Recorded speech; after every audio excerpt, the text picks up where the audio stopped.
that is more hurtful, offensive for somebody who has worked with minorities, who's worked with people that are disadvantaged for my whole life, and for an elected representative to call me racist is beyond contempt for me.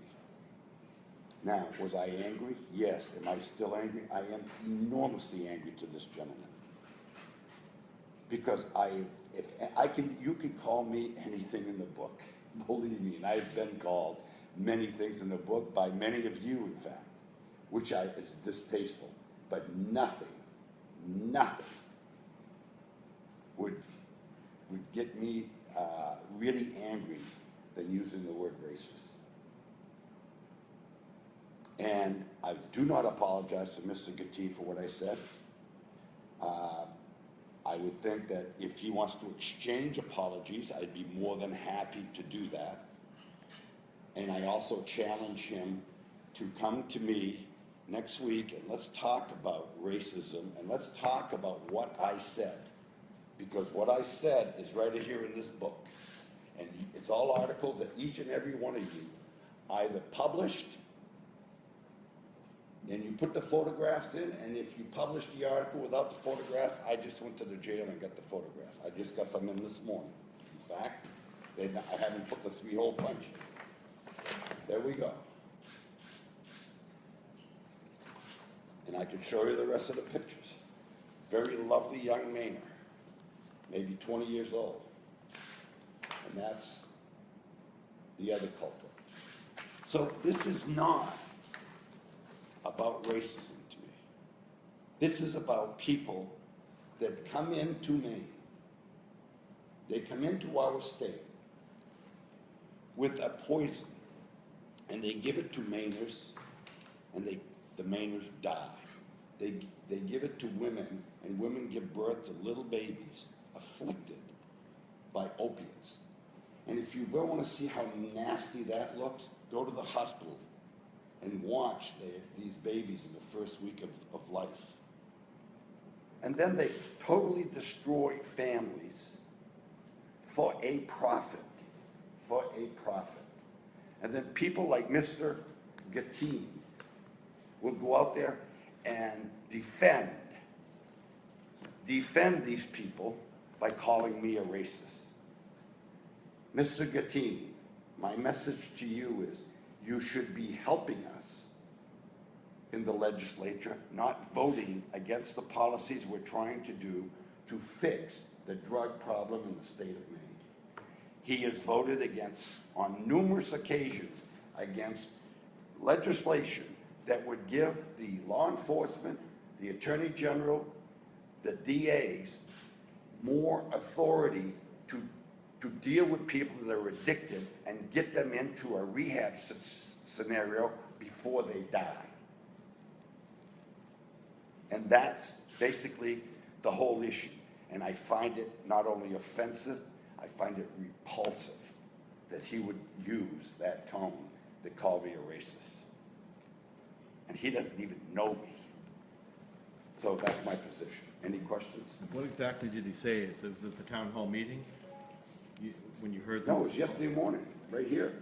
They came in to interview me and said, what's your response to legislators calling you a racist? And I said, who? And he said, Mr. Gatti. And I said, wait a minute.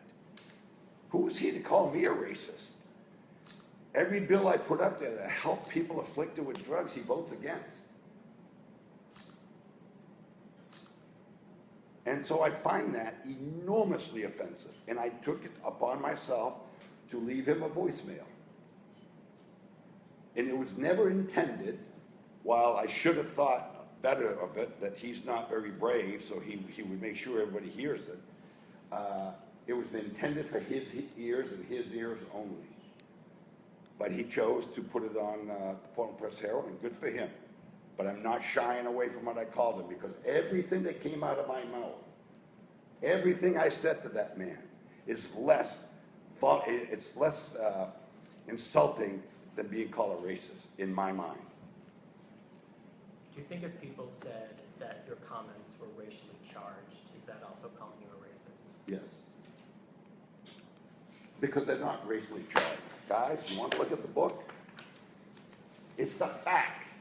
If you're telling you the facts are wrong, in this book, there are a whole lot of pictures.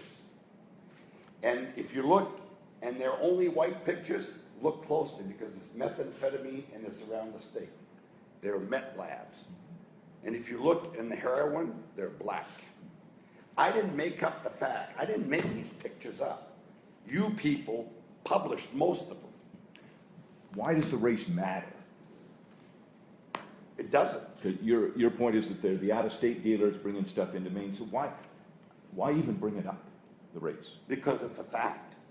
You know? Don, it's a fact. Right. I didn't make anything No, up. no, but why is it relevant, I guess? It's not relevant, other than they're not Mainers. That's the point. They're not Mainers. The point is, and the point is also to our president. The point is also to our U.S. attorney.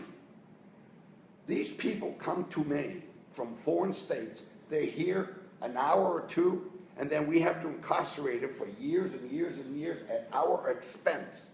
And the federal government has not done a darn thing to help us. The U.S. attorney, while we are now having a discussion, we just recently had a discussion, and then I heard he took ill. And so, but we're hoping to be working with them to enhance their involvement in getting the out-of-state people off the streets. My whole point is to make the point that it's the out-of-state people. And I don't care if they're Russian, I don't care if they're black, I don't care if they're Hispanic, I don't care if they're Asian, I don't care if they're French, which I am French. I'm a Franco-American. I've been in the Western Hemisphere 400 years, and before that, my ancestry goes back to France, and I have no respect for any of those people or any people that would sell heroin to men and women in the state of Maine. So it doesn't make any difference, but it's very factual. And getting back to the message that you left for Representative Guttine, I mean, I've talked to some people who support you, and they say, why does he do stuff like that? Why does he make the outrageous statements? It's not outrageous. That statement, frankly, folks, I don't think is any more outrageous than him calling me a racist. You call it outrageous, and to your eyes, racism is not a big deal. And to your hearing, to me, that's more vulnerable. I could call everything I said to him is less insulting to me than being called a racist. Now, why do I do it? I'm like anybody else. I'm a human being, and I have my limits. And that is my limit, folks. Do you think part of it is the policies that you don't want asylum seekers to have any sort of state benefits, and also No, that it you has want nothing- immigrants to? No, this has nothing to do with immigration. This has nothing to do with people that come in and want to stay in Maine. This has all to do with heroin and fentanyl, and the person who calls me a racist defends it. He defends it, folks. He attacks me by calling me a racist while he doesn't talk about the heroin and the fentanyl that's killing 5 people a week, 5 people a week, and 3 babies a day being born affected to these drugs. And you know something as governor?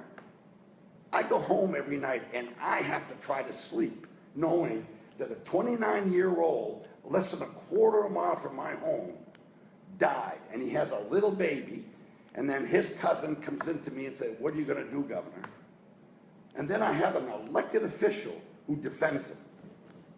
I'm sorry, but immigration is a totally different issue. It has nothing to do with this. In matter of fact, I will tell you that people from Lewiston and people from Portland give me tips on who's dealing. And they are trying to become Americans, and kudos to them, because they're not looking to have their children on heroin. Thank you. No, anything else? Okay. I Can I, do- this may go back to the comment Wednesday night at the town hall, I guess was prompted by a question from somebody in the audience that had to Yeah, do who with. worked for Obama?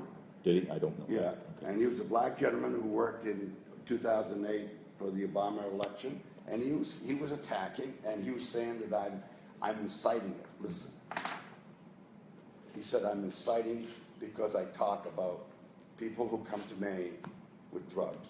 Look, I didn't cite anything.